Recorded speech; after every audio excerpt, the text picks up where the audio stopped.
sci-fi other stream the next sections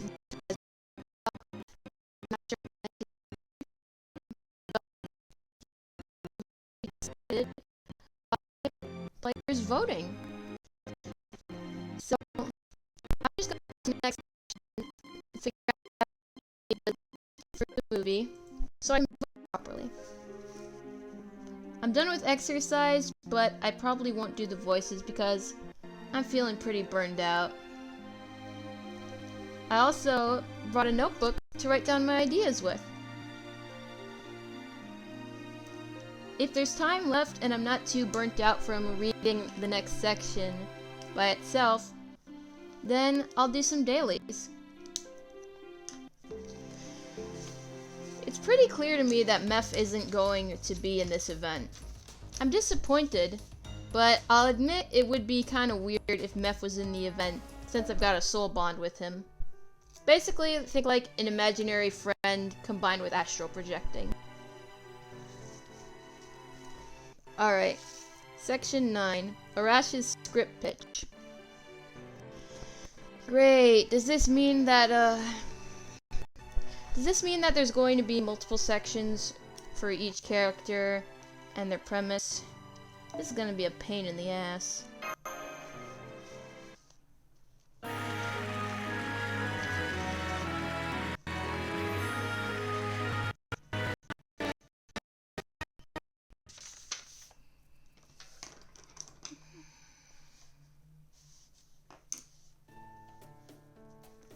Hey, Master. Can I talk to you for a minute? I got an idea to share with you. And where's this coming from? Well, I was just kind of minding my business when an idea struck me. I know that we can't use the Pharaoh's original idea now that Vargas is dead, but if we just tweak it a little, I think we could still bring it back to life. You know, like a phoenix. Cool comparison, Arash. You dare take pity on me? If so, I will burn you to ashes on the spot.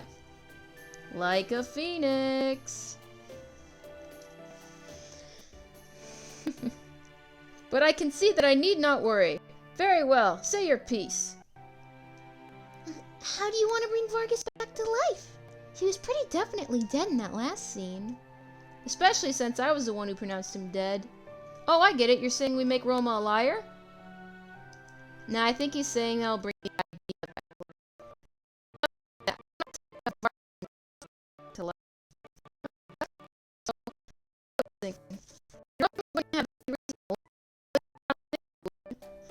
Normally, one look would reveal how things play out, but since it's an odd singularity, the usual rules don't apply. So, what's this idea of yours? It's simple. Suffice it to say, I want to honor both your and Murasaki's wishes for the character. It's nothing exceptional, but I think a lot of people would be willing to accept it. In one sense, unveiling it here for the first time works out perfectly. How much longer do you intend to keep me waiting? Hurry and get to the point! Sorry about that. Okay then, here's my idea, for what it's worth. First off, let me ask you something. Do you remember what Murasaki told you back when she explained our characters to us? Of course, that time that beautiful woman told me. Now I understand. What an amusing idea you have come up with, Archer. Pharaoh Ozymandias? Can I ask what's going on? It would be uncouth for me to reveal it. Yes, I see. If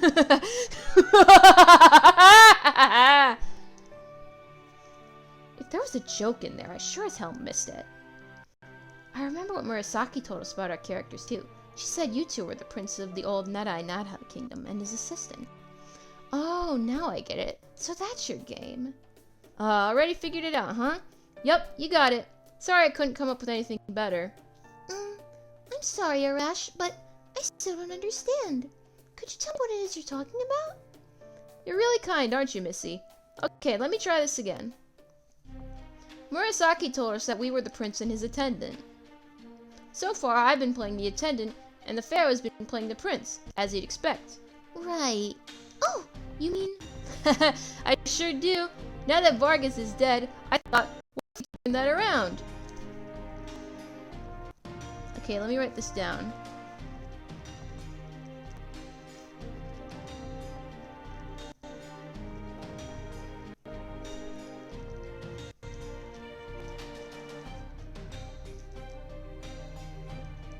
There we go. I could be the prince, and the pharaoh could be my attendant. It'd be a huge twist. 10 years ago, after barely escaping the attack on the palace, the prince and his attendant worked hand in hand to survive, eventually growing up to be a pair of fine young men. Though they didn't think the prince was a wanted man, they could never be completely sure. So they pretended their relationship was the inverse of its true nature, to better hide the prince's identity. But wouldn't people recognize his face easily? Or wouldn't they at least be able to tell, hey, that's not what the prince looks like? Pretty much. That was Arash saying that just now, not me. Just for clarification. Alright.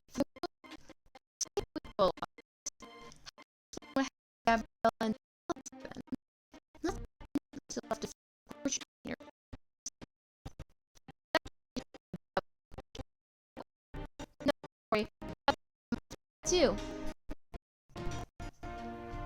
We could make it so that Salazar always wanted to go, and that's why he used the glass. But the result was that Gabriella ended up being the one who took the poison glass. When his attempt failed, Salazar tried to take a more direct approach to killing Vargas process. But why would Salazar do such a thing? I can't see what his motive would be. That's easy, because he was ordered to. But Salazar worked for Gabriella, didn't he? Not only did he fail to kill his target, he almost ended up killing his master. And on top of all that, he got himself killed when he tried again. Pretty poor excuse for an assassin, don't you think? Well, given how he brought it up when he did, I don't see how we can get around that. Hey now, I'm not so cruel as to make Gabriella out to be the bad guy here. That'd be someone else. Someone you'd never expect. Are you talking about me? Huh? True, I suppose having the detective be the culprit would be quite the surprise. Oh no, I'm still not ready to play a cool and collected villain. No, that's not what I had in mind. I'm so embarrassed. I noticed this when I was watching the footage. After we recorded the first scene, Murasaki only told 2 of the actors that their roles were over. Old Man Tajima and Izo. But she never said that to Moriarty. Oh, now I get it. Since Moriarty's part of the movie was over, right?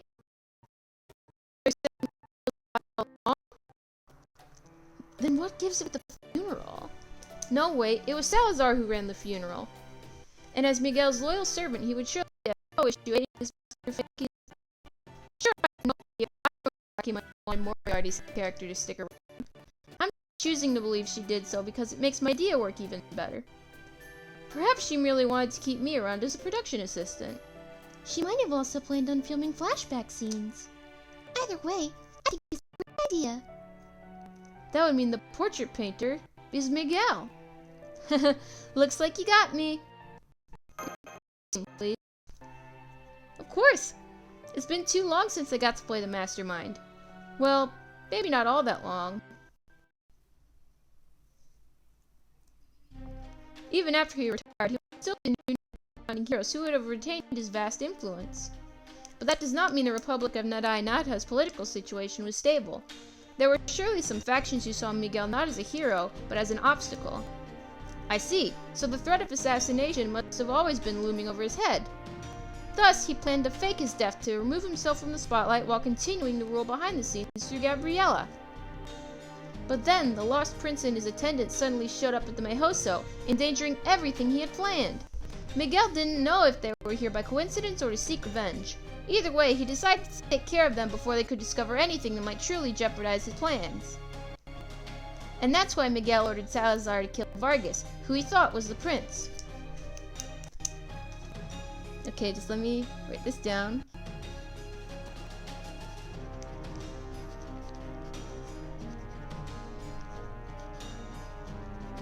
Miguel directly in his hidden chamber inside the Meihousou. Anyway, that's basically what I got. What do you think? I mean, it makes sense. I guess you could say my amateur version of this. use it as it is. Although if you do decide to go with it, I'll let you film a side of anyone. What the frick is that supposed to mean?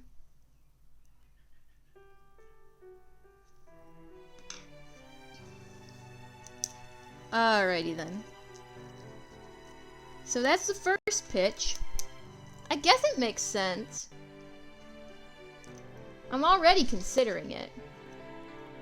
You know, this event reminds me a lot of Murder at the Kogetsukan. I know I mentioned that a lot before, but it really does. Also, I'm probably pronouncing Kogetsukan wrong.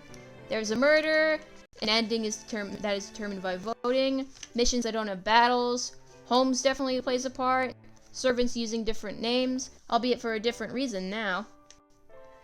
I wonder if one event was inspired by the other. Or if the developers thought, hey, that event was particularly successful, why don't we make a new event that is basically that with some tweaks.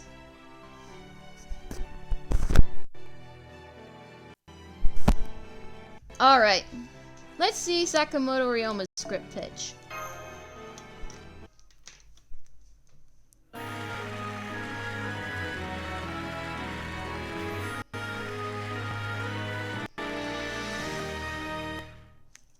Hello viewer, I just now noticed that you are in the chat. Rules are, as always, don't be an asshole, don't ask for feet pics, and don't spam emojis. Now that Arash has shared his idea, what's next? By all means, go right ahead. I'll be the one who decides the real end for me. Are you sure about that? Thanks. Okay, here's what I've got. I've been thinking about why Ryouma Kureishi came here, and what he hoped to accomplish. Ryouma used to serve the nation's military, and reported directly to Miguel himself. He surely had plenty of official avenues for success if he had chosen to pursue them. But instead, he chose to leave and practice medicine down, even though the country had been more interesting. Good point. It sounds like he must have been sick and tired of war by then. Exactly. So that probably means Ryouma wouldn't ever want to see Miguel again if he could help it. Cause that would only bring painful memories back for him. That's my guess too, but despite all that, he still chose to attend Miguel's funeral. He must have had some reason for that, and I don't think it had anything to do with money. Given how close he was to Miguel, Ryouma would know more about Cortez's legacy than anyone other than Miguel himself. Right. And there's more to the legacy than just treasure. It's also packed with all kinds of sensitive documents. I think Ryouma wanted to find it because he believed it contained the truth about his friend's disappearance.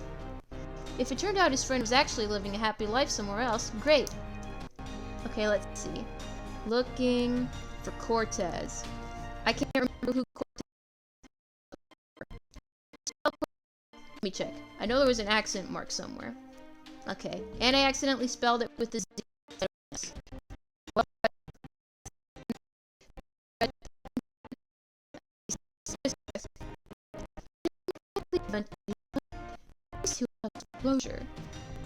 He couldn't turn to the police since the unstable government still had its hands full maintaining order and developing the new nation.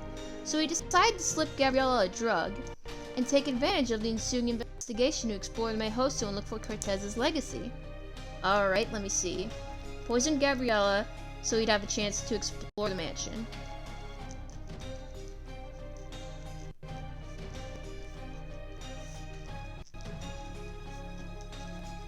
I'm not really liking this ending, mostly because I don't remember who Cortez is, so I can't judge whether or not it makes sense.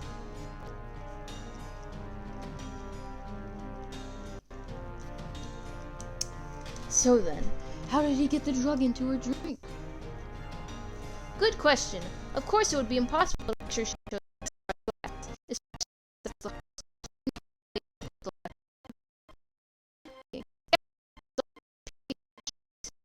inside her comfort zone for so long. Her glass wasn't actually poisoned. The wine she drank was just the straw that broke the proverbial camel's back. Ryouma figured this out after examination. Okay. Falling unconscious, just due to exhaustion.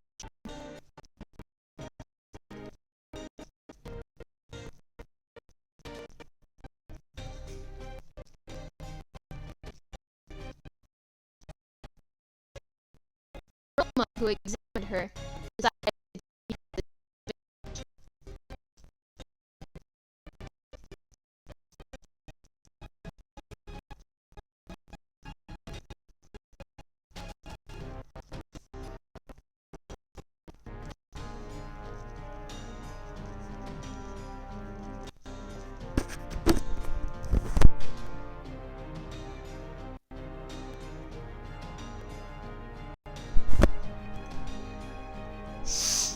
Sorry it's taken so long for me to write this stuff down.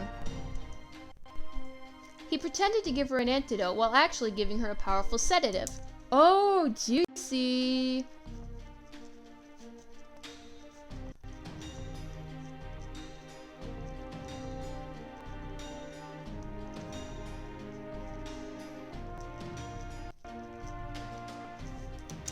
As a doctor, that's something only I could have pulled off, don't you think?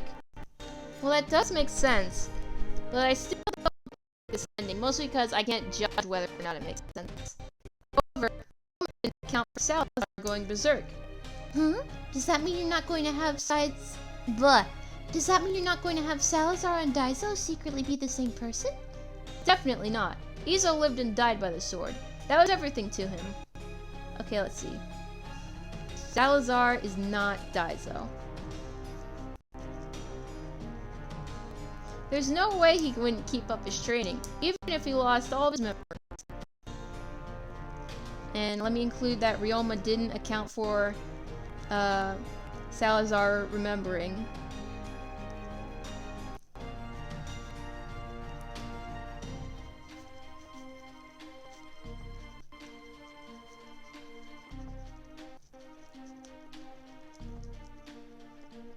I don't have the heart to remind Ryouma that Izo and Daizo aren't actually the same person. Like Arash said in his own idea, I think we can safely assume that Izo's role in the movie is over. You're just embarrassed to perform with Izo face to face, aren't you, Ryouma? Oh, cool! So Oreo was here the whole time? That's neat. I wonder where was she like hiding?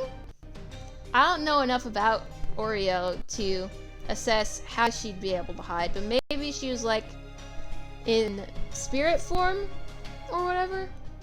I don't know. I don't remember the terminology. It's not that, Oreo, and please don't just pop out of nowhere like that. You scared me. Okay, so she genuinely just showed up out of nowhere. Besides, Izo's not the kind of person who could do something like that. At worst, he could flip out and ruin the whole production. That's just one reason not to bring him back. But I still have to justify his presence in the story. When Murasaki first explained my character to me, she said that Ryouma Kureishi was a sensei, a third-generation Japanese immigrant. And I'm not alone. This country is home to a relatively large number of people with similar backgrounds.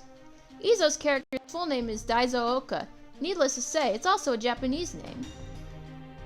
Munenori's character is named Ryuten. His last name might be Chinese, or it could have originally been the Japanese town he changed during immigration.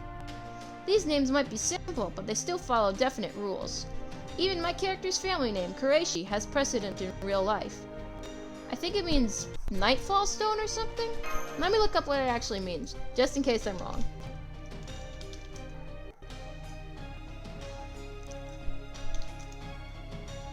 Yeah, I'm not getting anything. I found on Wikipedia it's actually a Pakistani surname, but maybe Wikipedia doesn't account for everything. And Pakistan is in South Asia. It's just not Japan. Okay, back to the story. Pretty much, yes. Anyway, given that our characters were all named to match our ethnicity, why didn't Murasaki do the same for hers? Oh yeah, I was wondering why she named her character Gabriella. So my theory is that Gabriella is actually Daizo's younger sister, and Miguel changed her name when he took her in. Alright, let's see. Gabriella as Daizo's sister.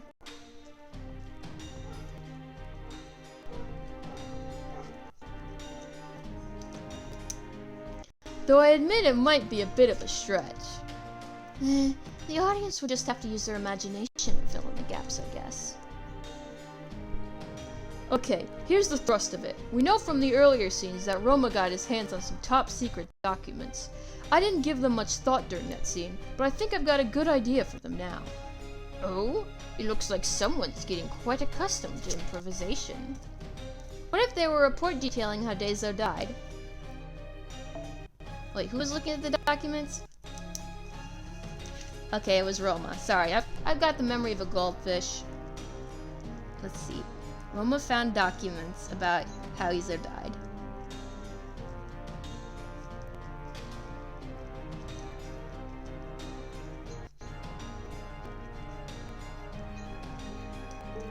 It's not as though you actually read what they say. How would you handle that aspect?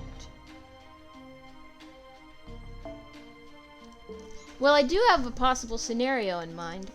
I gotta turn off the Pocket Camp banner notifications.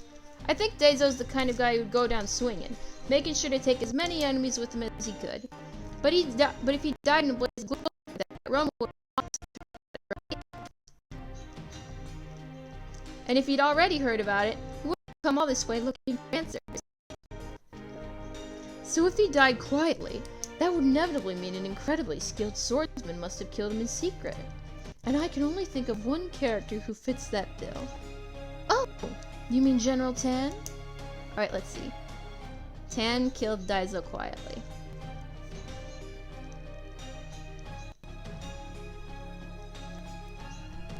Great, my pen is running out of ink. From Miguel's perspective, both Tan and Daiso were forces to be reckoned with who could turn on him at any time. So naturally, he'd want them to take each other out. That seems like it would work much easier said than done. True, General Tan didn't seem like anyone's fool, and I doubt he would fight without good cause. Alright, let me write this down. Moriarty's character wanted Tan and Daiso to kill each other. Great, this pen is out of ink too. Good lord.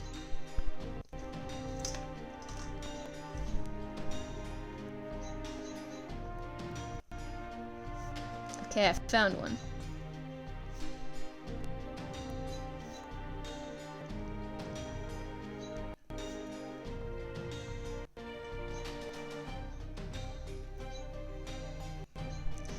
Alrighty, there we go. Yes, well, considering who was playing him, I'm not surprised you came away with that impression. So if one of them were going to challenge the other, it would be Daiso. And he seems like he'd be a lot easier to manipulate, don't you think? Okay, so Daiso would challenge Tan.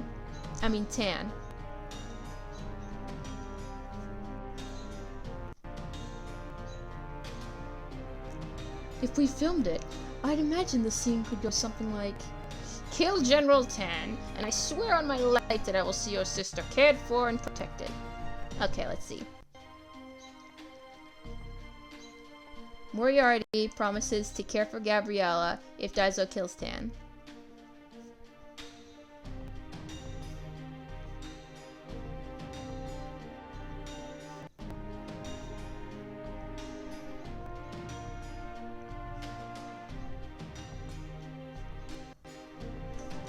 Then they fight and end up killing each other. Sorry, I accidentally stepped on my microphone cord. Alright, let's see. So Daiso and Tan do kill each other. I see.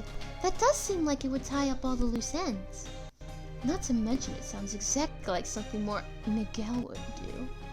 What happened? Be a touch by surprisingly thick skin.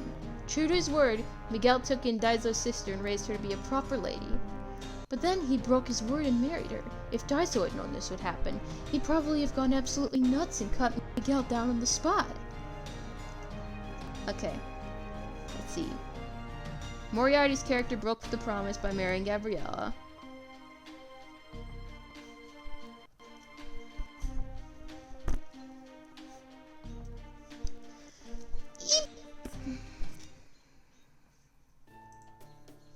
So what happens now that Ryouma knows the truth? Is that the end of the story? Nope, that's just the halfway point. Does Ryouma seem like the kind of person who would just pack his bags and leave after finding out what really happened? No. The real question is what he does after he learns the truth. Now then, Roos. I see this much the same way Arash did. In other words, I think Miguel is alive and biding his time somewhere inside this mansion. But now he's panicking after losing his pawn, Salazar, in an unforeseen accident. Okay, so Miguel is hiding in the Meihousou, but panicking after Salazar's death.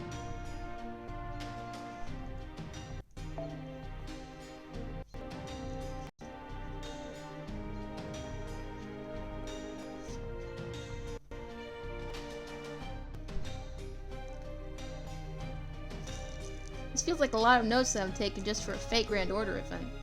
But whatever. So Ryouma asks Garcia for help. He suspects that Garcia knows his way around the Meihousou well, and above all, he knows Garcia's desire to avenge Vargas is genuine. Okay. So Ryouma asks Garcia for help because he knows Garcia wants to avenge Vargas.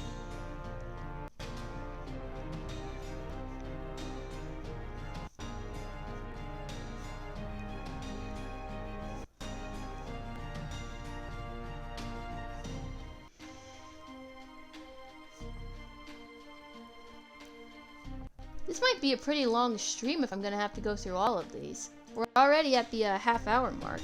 Past it, actually. Okay, back to the story. Working together, they manage to find Miguel's hideout, but when they confront him, he only has one thing to say. Well, what does he say? So what happens next?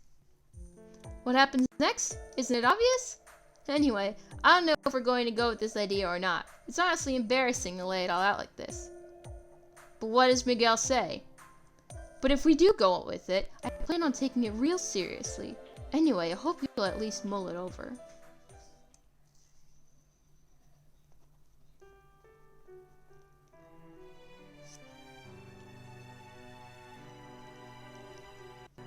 Okay.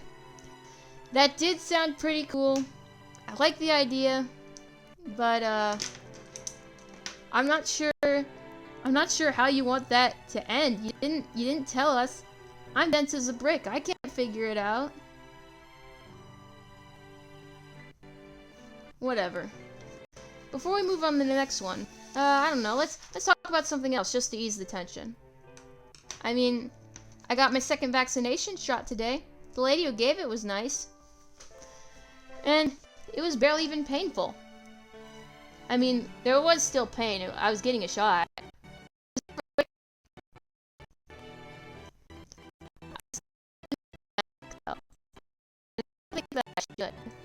Well, I mean, I still think that I should, and I recommend that you guys do too. After all, even though the CDC said that it's okay to not wear a mask due to the vaccination, people can still lie about being vaccinated. Here, I'm going to post a link in the chat to a chart that lists what is and is not considered safe. I'll make sure to include the link in the VOD description as well.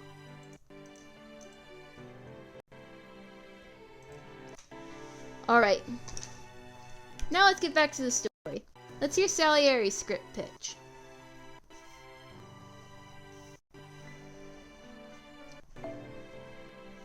No battles, of course. Crap! I made a hole in my paper where I listed the stuff that I wanted to talk about on the stream. God damn it. Whatever. I need a freaking drink. Of water, of course. Alright. Let's see what Salieri has to suggest.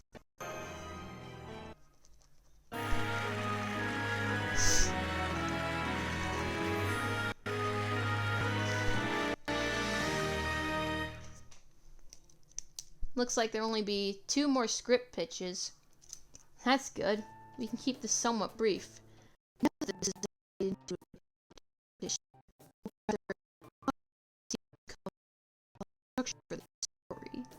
I would like to throw my hat into the ring. In fact, I feel I must.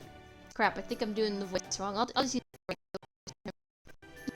Salieri? I mean, your characters just seem to draw much less attention compared to everyone else, so... Of course I have questions, though not about the film. What is it I'm doing here? No, never mind that. I already decided I would try to live up to the Queen's hopes for me. I've been thinking about this man I have been inhabiting, Antonio. I wasn't able to learn much about him from Murasaki Shikibu, so I still don't know who he is. All I know is he shares my name and also used to be a court musician. How bitterly ironic. Aww, he's upset. Still, if I assume there's a slight chance that Antonio was a flesh and blood person who truly existed, then I can imagine what he must be thinking. It took me some time, but eventually I did arrive at the core of who Antonio is. Yeah, it was tough getting into our characters, wasn't it? I'm just glad Murasaki helped me out by making Ryouma similar to me. Indeed, she did the same for me and Antonio. It was a conscious choice on her part. Once I realized that, the rest was relatively easy. Though at the same time, I also noticed that there was a contradiction in his story. A contradiction, Given how much has been improvised, I'm not sure there's much point in worrying about a contradiction or two. No, this one goes back to the very beginning, when Murasaki Shikibu was still involved with the production. I suspected she planted that detail intentionally, and thought long and hard about what it could mean. I don't remember anything strange. All I remember is that the footage came out well. This was from the very beginning. Go on, think back. Surely you remember this exchange between Antonio and Ryouma. Oh, that's all right. At any rate, I'm surprised you made it through the massacre. I remember they slaughtered everyone in the palace that day, even the non-combatants. That's, Oh yeah, I remember it now. But what's so weird about that line? Everything! Take Vargas and Garcia. How do you think they survived the massacre when their castle fell? How the hell should I know? Maybe they just got lucky? You need to ask? The royal family's retainers clearly risked their lives to help them escape. That is what it is to be a loyal servant, even in the face of your country's imminent collapse. You don't say. Maybe that means Vargas and Garcia have been fending for themselves all this time because they're the only ones who managed to escape? Besides, maybe it's because the prince witnessed loyalty like that when things are so dire, that he grew up with such a strong sense of justice. Now that I think about it, it does seem strange that the former government's court musician would have survived. Exactly. When the castle fell, the only ones meriting any sort of protection would have been royalty. Ooh, I see. Antonio would never have been spared, no matter how talented a musician he may have been. Perhaps Antonio had some fans among the court, just like the prince had his retainers? Fans so devoted as to be willing to risk their lives for him? No one would do that, even for a peerless genius, let alone an ordinary person. I can think of a few. For the purposes of the story, assume that there was no one quite so odd as that. No, the reason Antonio survived the attack is obvious. He was relieved of his post as court musician just before the revolution took place. Yeah, that tracks, but why was he fired then? Alright, let's see. Antonio was fired as a court musician as if you asked, because he liked talent. And without such talent, he must have been utterly lost once he no longer had his position at the palace. Okay. That's awful. But then in that case, how did he become such a popular musician? There is a great deal of difference between what is popular with the masses and what is appreciated at court. A great deal of difference. Sounds like a guy speaking from experience. Made him upset! I am not Salieri. There's no point in bringing that up now. Great, I bummed myself out, too. Thanks, Jalter. Alright, that should fill in the blanks for Antonio's background. The next question is, why did he so fervently wish to come to the Meihousou? Here, just let me make a note. What is popular with the masses is different from what is popular in court.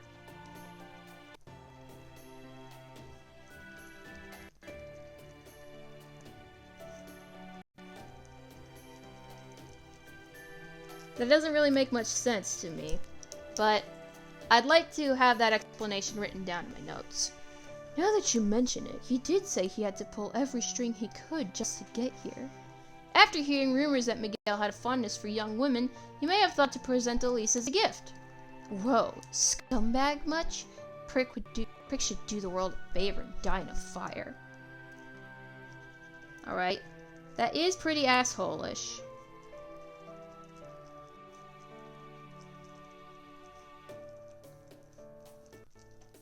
But why would he do that? A gift to whom? Miguel's dead. Does he mean, like, as a servant for Gabriella? Hell, I've got some gas and plenty of matches right here. Ready to burn, asshole? Oh, hey, Jalter, chill, it's the character. Just as a reminder, there still hasn't been a single crime committed here. Anyway, I still don't get why Antonio would do that. He'd already found success as a popular musician, right? He's got fame and money. What else would the guy want at this point? That's exactly it. Antonio came to Meihousou in search of something neither fame nor money could provide for him. Something he wanted badly enough that he was willing to sell off his own partner. Ooh, does he want to partner up with Gabriella? And what was that? Sheet music. The sheet music left here by past court musicians. That sounds odd, but I'll make a note of it.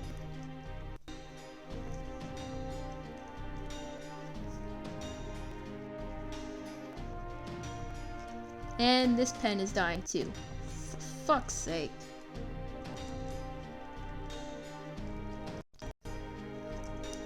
Okay, gotta move on to the next page now.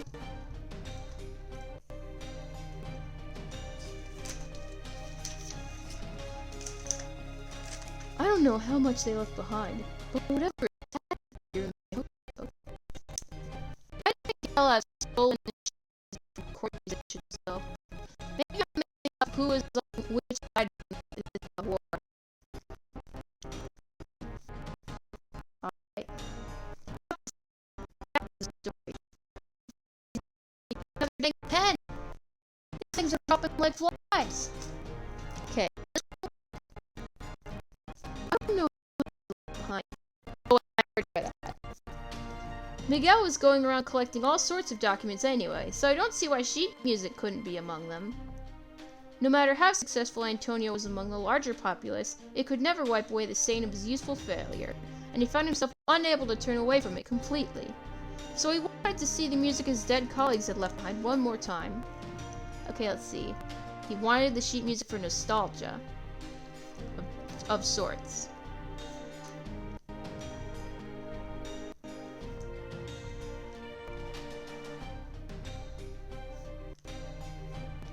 He had to know for sure. Had he made up for his prior lack of skill over the past 10 years? Or was the gap insurmountable, no matter how hard he worked? Okay, so it wasn't nostalgia. Okay, let's see. See if he made up for his lack of talent over the 10 years.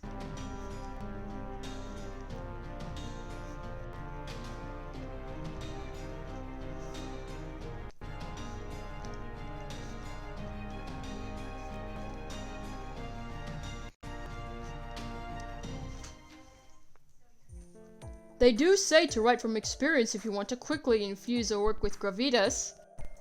I can't tell if it's gravitas or gravitas. But whatever. While the finer details are, of course, quite different, it would seem bringing in elements of Antonio Salieri's own life here bear that out. It's a hell of a lot to throw at the viewer, but that's how it should be. I think it's a wonderful idea. But, it doesn't really get to the truth of the larger story, or help with its conclusion, does it? If we went with it, it would make the story all about Antonio, rather than the murder at the Meihousou. I did think about how I could fit the story's existing pieces together, but I'm not as practiced at this as the others. Don't expect too much regarding the truth of this case. That said, I did think of a conclusion. I imagine it's just the sort of thing you would expect from an Avenger. Well, what is it? Color me curious. I, for one, would be quite interested in hearing a conclusion that doesn't cast me as the mastermind.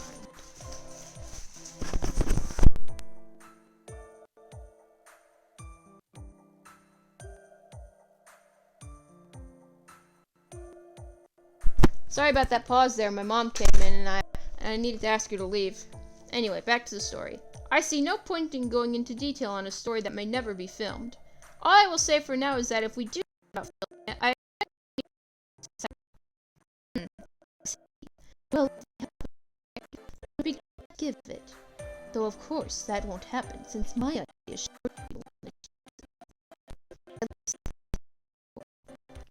sure make up your mind. Jeez, what's got you so worked up? It is pretty cool, some of the things that Salieri's suggesting. But I don't want to, like, put him through the emotional pain of having to act out something that's based on his own life.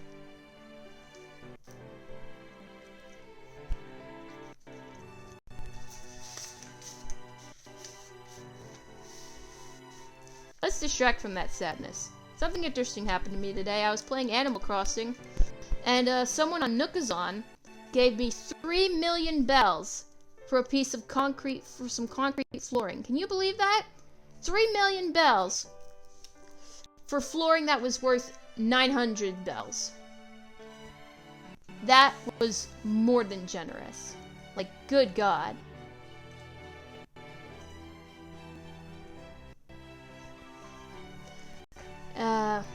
Well, that's enough about my Animal Crossing issues for now.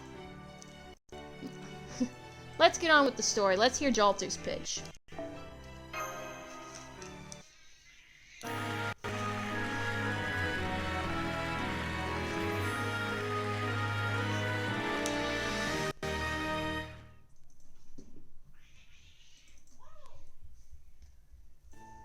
Guess it's my turn now.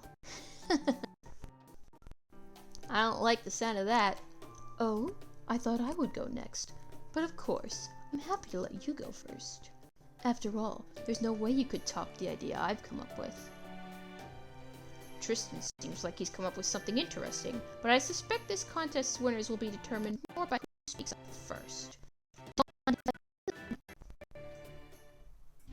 First off, how did you guys interpret Elise's movement? Crabby? Well, since she saw so much, I guess I'd say she was in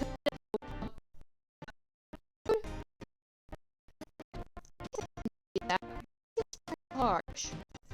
I remember Murasaki actually asked Jalter to say as many things as possible. Yeah, you were so vicious at times it made me think you might be the culprit. Probably shouldn't say that to Jalter, Gudo-sona. Master, for your sake, I hope you're ready to pay the price. Anyway, I'd say Elise struck me as being jealous and petty. I can see why you guys would think that, but my interpretation is completely different. I know Elise isn't exactly the delicate wallflower type, and especially not with me playing her. But, sensing there's a but. Really? Nothing? Hey, I said something. You can't hear me through the screen, though. So glad I bit my tongue there. But I didn't say anything. I mean, I did say something. And I feel like she wanted me to say something. Whatever. Anyway, I read something very interesting in the manga philosophy book the other day. It said that people only get jealous of others who have something they want. You're thinking of envy. I don't really know anything about that kind of whiny crap, but it sounds right to me.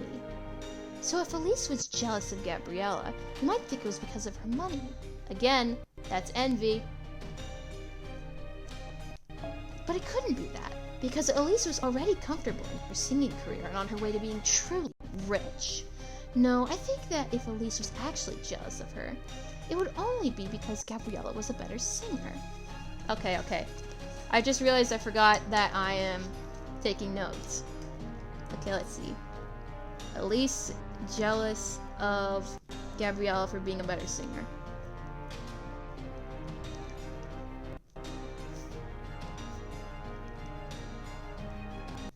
Wait a minute.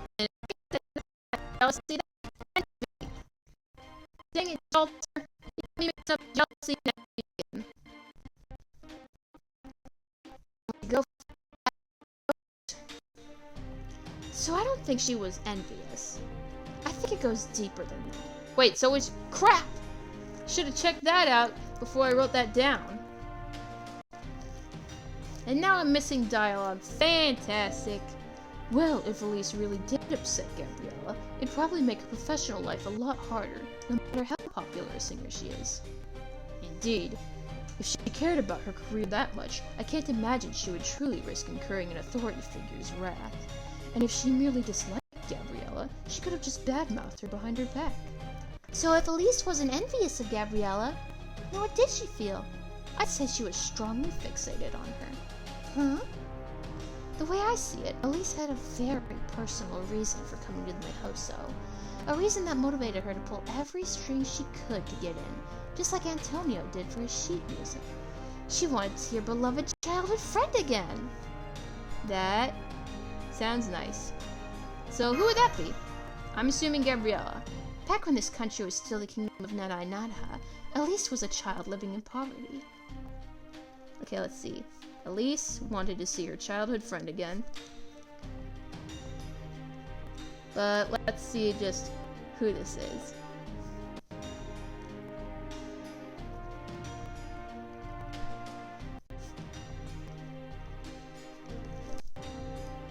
Crap! I skipped the dialogue. There's no way she would have had a good life in the final months leading up to the coup. Luckily, Elise had a close friend she could always lean on for support. I think that friend was Gabriella. I'd say that she was called Salieri.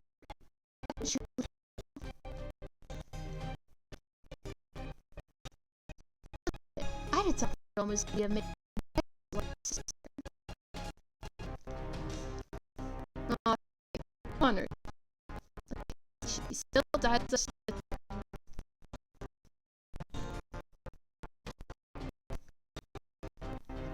And since we already had a scene where I thought Elise might be Daizo's sister, there shouldn't be any problem establishing that you're around the same age.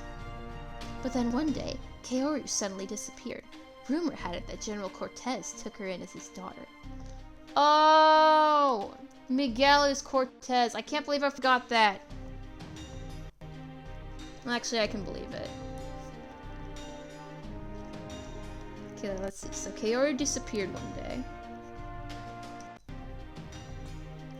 And since Elise was... Oh wait, this is Arash. And since Elise was still a commoner, there was no way she'd be able to see her friend again now that she's basically royalty. Alright, so they were separated by social class. But Elise didn't give up. She vowed to see her friend again, and used what few familiar bonds she had to find Antonio. And worked hard to become a singer famous enough to rub shoulders with royalty. Okay, so they were separated by social class, which motivated Elise to become famous.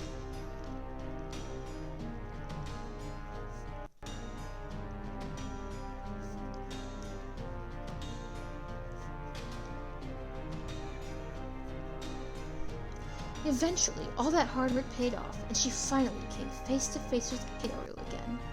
But Gabriella didn't treat you like a childhood friend. If anything, it seemed like she didn't recognize you at all. I don't know if she really didn't recognize me or if she was just pretending not to. But either way, you can imagine how pissed I would be to come all this way, only to have my closest childhood friend ignore me. Okay, so Elise is mad that Elise is mad that Gabriella didn't recognize her.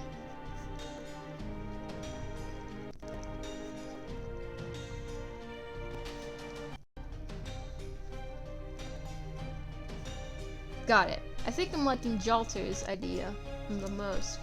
I think that's why I was such a bitch to her, even though I was happy to see her doing well. You still yeah, probably. Also, shut up.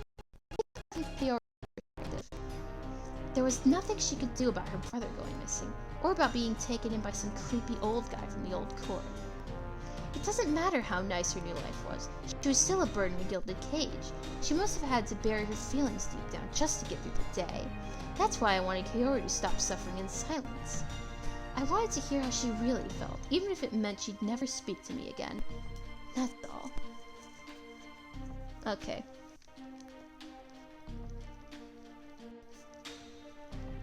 So Elise tries to enrage Gabriella into revealing her true feelings about her current life.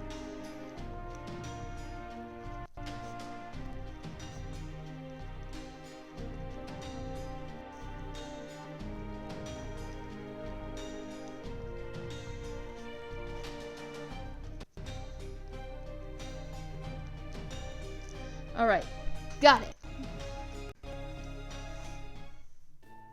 That's a lot to take in, but I love how dramatic that is. Although, does it mean Elise isn't the culprit then? Hell no.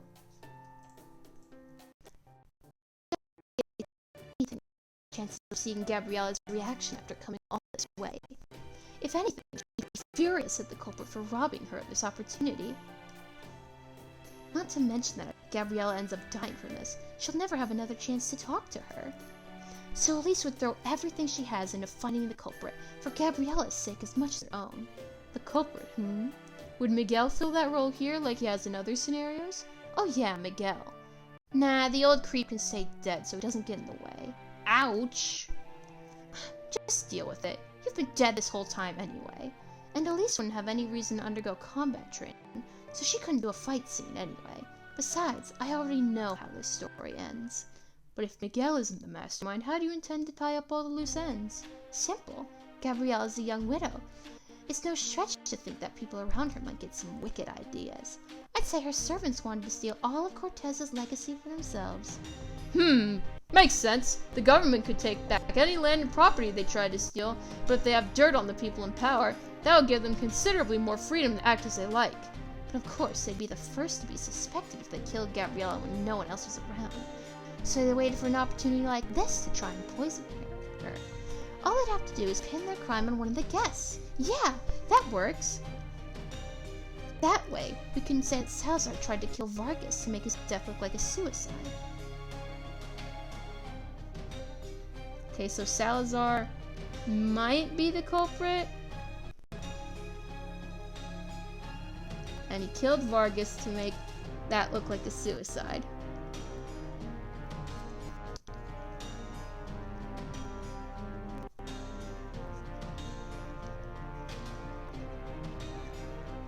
I'm gonna need a lot of content warnings on this VOD. Still, this would make Salazar the culprit. Would it not be somewhat anticlimactic to have him already be dead? Salazar was not the only one in this scenario. A number of servants, Still, we never see any of these other servants during the film. How would you explain that? I mean, sure, that's a little weird if you think about it. But it's also weird that there'd only be one servant in this giant mansion, right? True, that is highly unrealistic. So we could say there's actually lots of servants behind the scenes, and they just don't ever actually appear on screen. Okay, so culprits are Salazar and off-screen servants.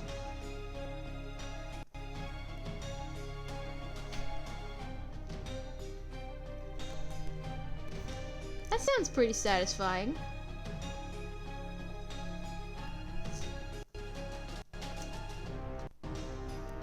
Now I see. That sounds like a great idea. I suppose we could request that Caldea's staff play the servants, but that seems like a lot to ask this late in the production. Well, sure, it'd be a huge challenge. All we need is a single actor. And luckily for us, we've got someone perfectly ordinary, unremarkable. I'm who you mean. You're so dense. They're standing right there, looking like a confused dweeb even as we speak. I mean, he's standing right there. Sorry. I must have misread what it said. Aren't you, Bruce? You don't. Oh, now you get it. That's right, you're our new culprit. That's it!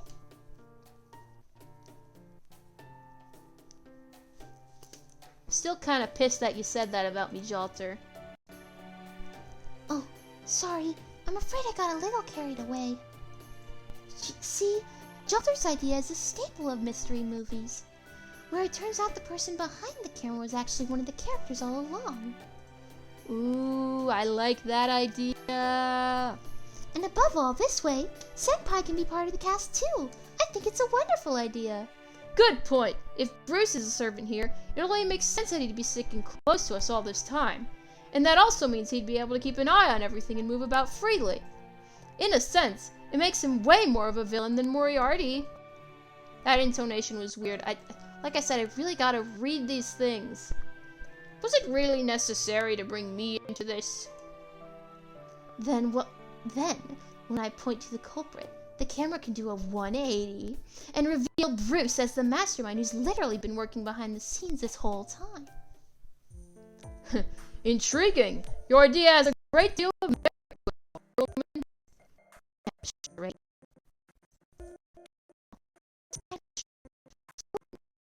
What you want to go with? You know, be creative and fun. Come to think of it, you also said you already knew how the story ends, right, Jalter? Would you tell us what you have in mind?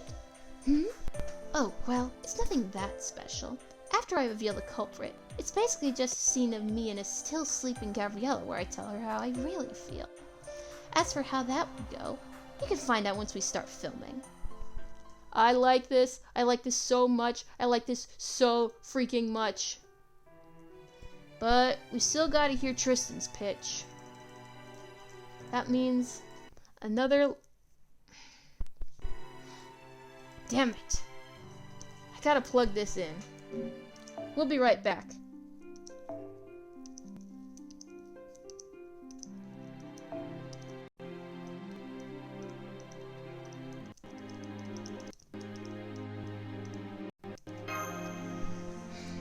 At least I've got a good list of things that I want to talk about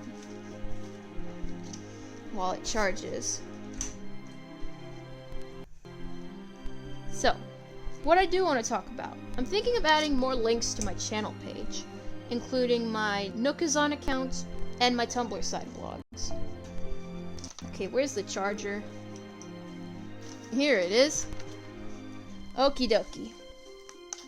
I'm not sure if I should add my Nookazon account link, or the link to my page on Nookazon, because I can't effectively stream New Horizons. So, while I want to include that Nookazon link, I'm thinking, what's the point of including that link if I can't even stream the game?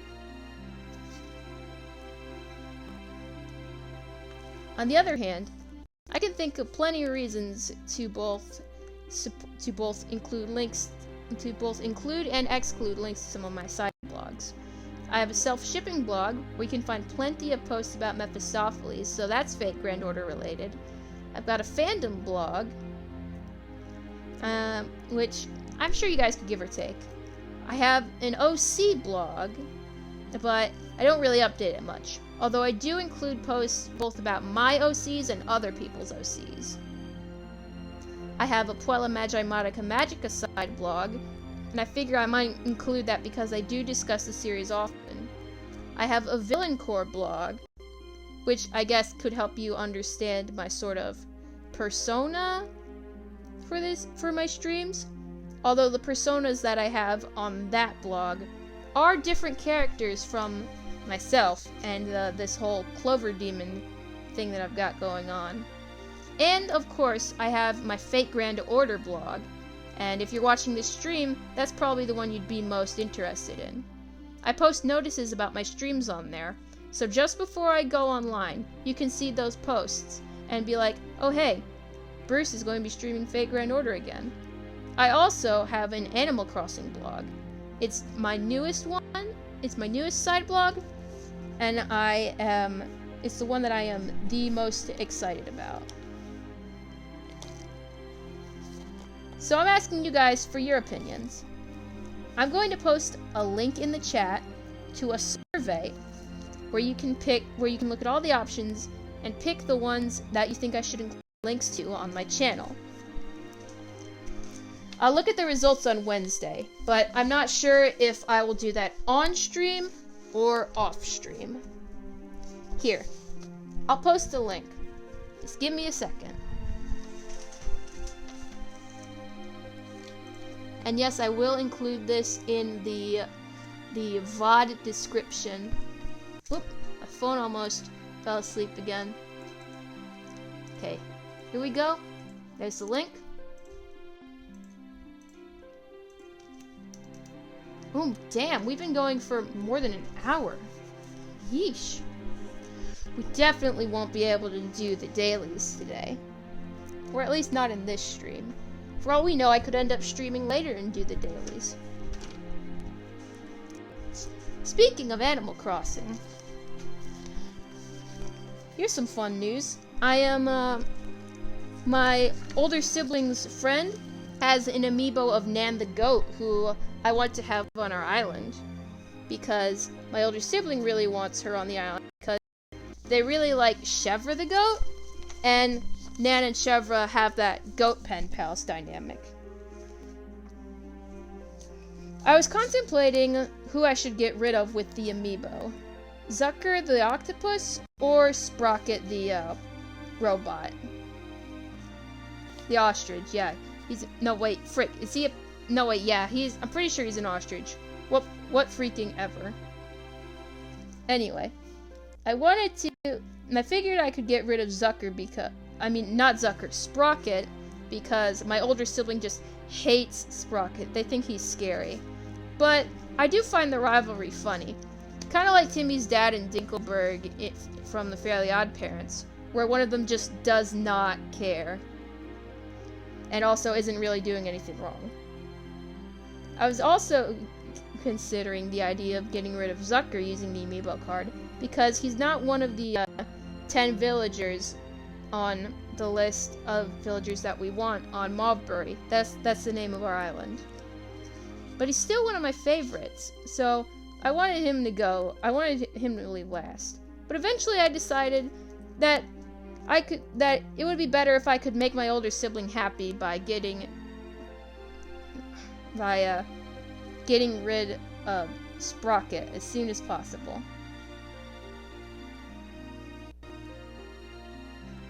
I just realized in my list of discussion topics, I wrote that I decided on Zucker to make my older sibling happy. But nope, it's Sprocket. Sprocket's who I need to get rid of.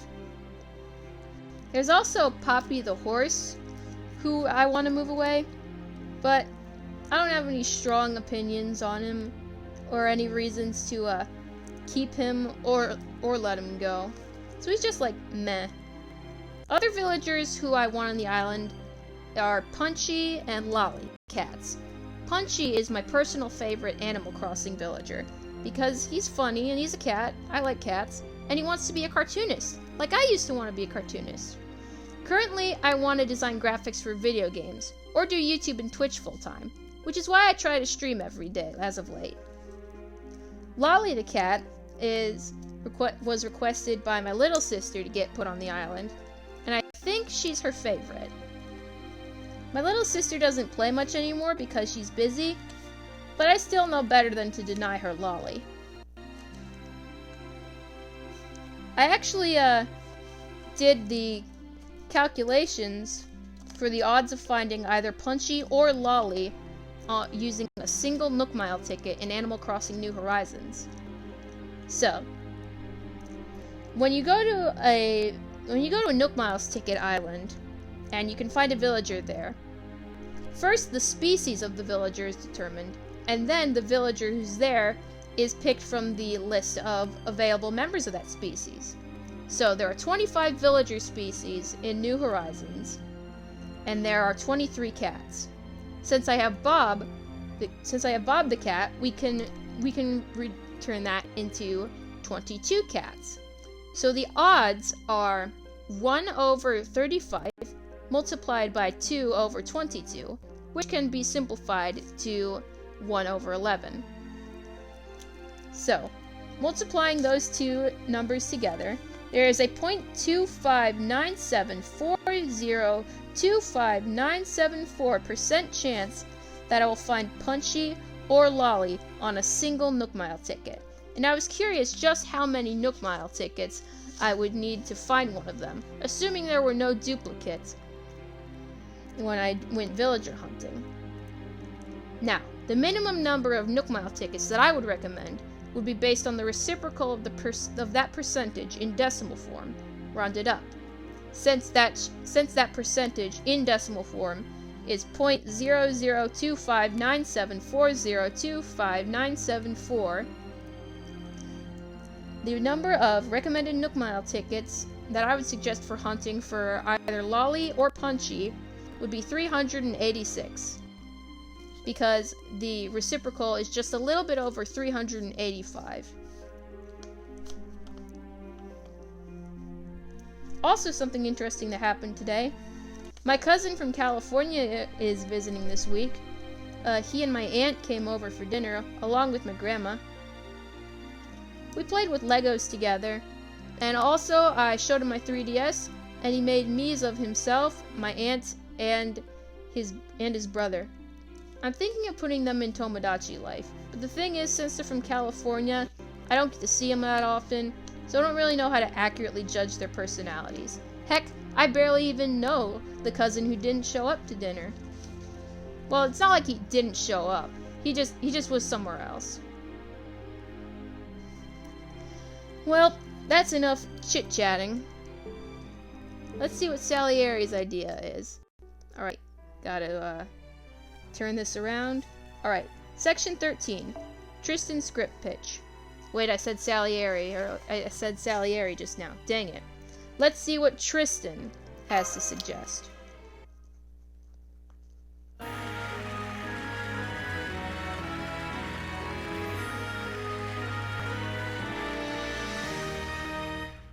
And I'm not going to tell you guys who I'm going to vote for. Just so you know. On another note, I'm very impressed by how much thought you've all put into your ideas. But of course, Isidoro is a great detective, so his is bound to be just as good, if not better. Right, Tristan? You good, Tristan? Tristan? I'm done for. What's wrong? You look like it's the end of the world or something. I can't believe she had the same idea as me! I staked everything on my originality, and now I don't have an original leg to stand on. Okay, let's see. He's probably going to come up with another idea on the fly, so I am going to mark here that his initial idea was the same as Jalter's.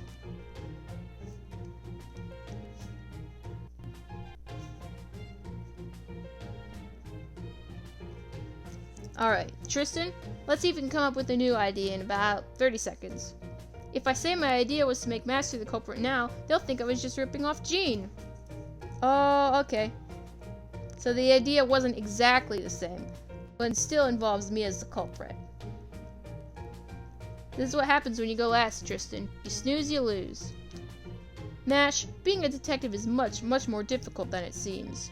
They may appear to be author-blessed with special privileges, but at their heart they have almost nothing propping them up.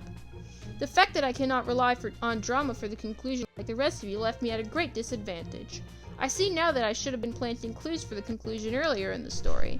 Perhaps something that would let me claim to secretly be another character's brother, or a character everyone else thought was dead. Tristan...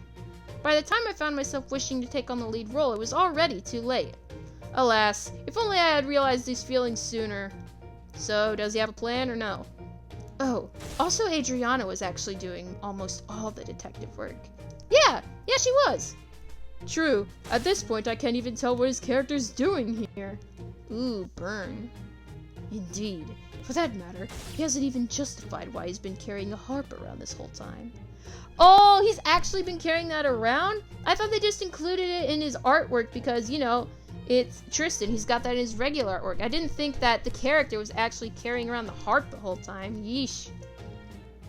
Have you just been asleep this whole time? Well, I highly doubt that. The way things are going now, Isidoro will be nothing but a useless scarecrow claiming to be a great detective. Maybe you could embrace that. Be bombastic about it. Can I truly let things end this way? No. No, I cannot. Hey, spare us the whole sackcloth and ashes routine. Though it's true that up to this point, you haven't done a single, solitary, detective-y thing. Your words cut deeper than any blade.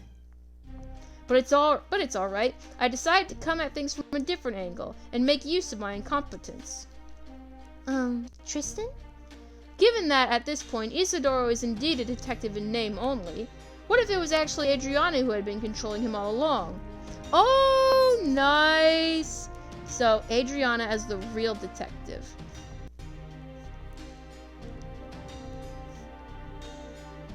I like it. I like where you're going with this.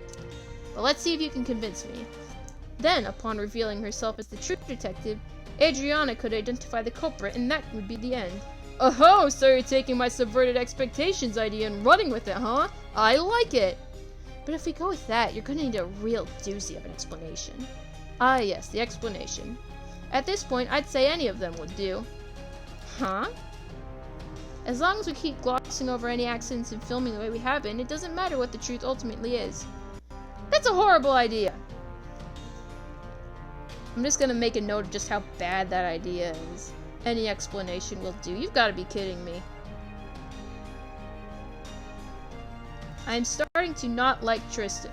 I didn't know enough about him before to tell whether or not I liked him or not, but I've had a feeling that he's someone I would dislike, and now I can officially say on stream, I don't really like Tristan. Any one of the ideas you four came up with would work fine. Wouldn't that mean abandoning the larger premise? No, it wouldn't, because the conclusion I have in mind begins after that part. Oh? Did you not just say it would be the end after Adriana solves the mystery? I decided to try looking at things a little differently. While you've all been preoccupied with solving the Meihousou's murder mystery, my case involves solving the mystery of this Hollywood Meihousou itself. In other words, we make the out-of-character footage itself part of the movie. That's interesting. So you'd be including our own actual confusion in the story, huh? Let's see. OOC footage made part of story.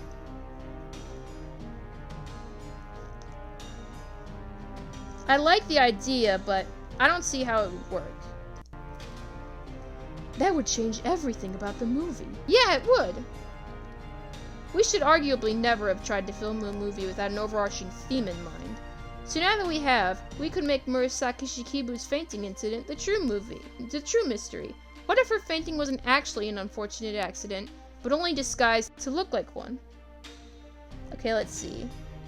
Murasaki's accidental faint was staged.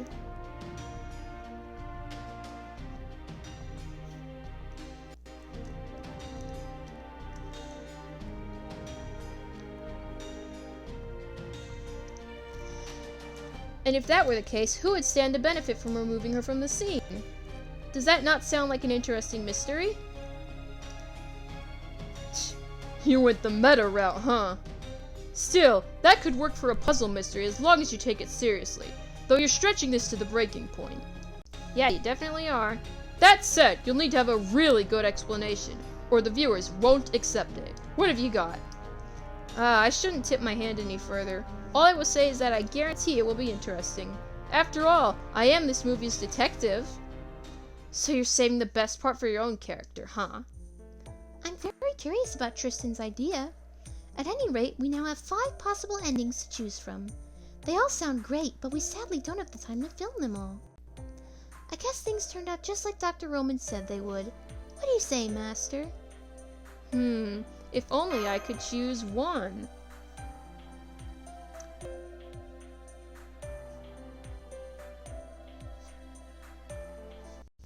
Yes? I'd have to go with...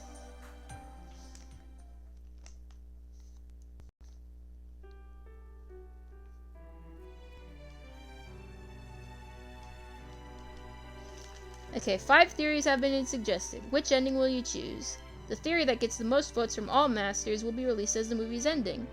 You also get 200 mana prisms. Claim the voting results by logging in between these 2 dates. How to vote. Choose your favorite theory from the 5 quests available and tap vote. Oh, that's simple enough. You know what? Fuck it. I'm voting now. Okay, let's see. The script pitch with the most votes will be unlocked as the story's ending on the 18th. Alrighty. Let's vote! You voted for Jalter's pitch. Alright, let's see just what Jalter has to offer. Wait, that's it? No battle? That was weird. Well, at least they didn't bother me with a bunch of lengthy conversations.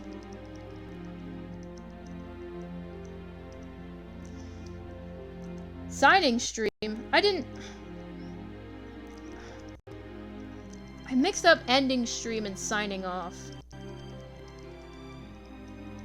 Not signing KDD. Alrighty. Well, that's gonna do it for this stream of Fate Grand Order. Everyone, make sure to check out the links that I put in the chat.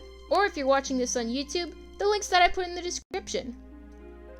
Make sure to cast your votes for what links I should include. Remember, I'll check the results on Wednesday. And the 3 that get the most votes will be included on my page.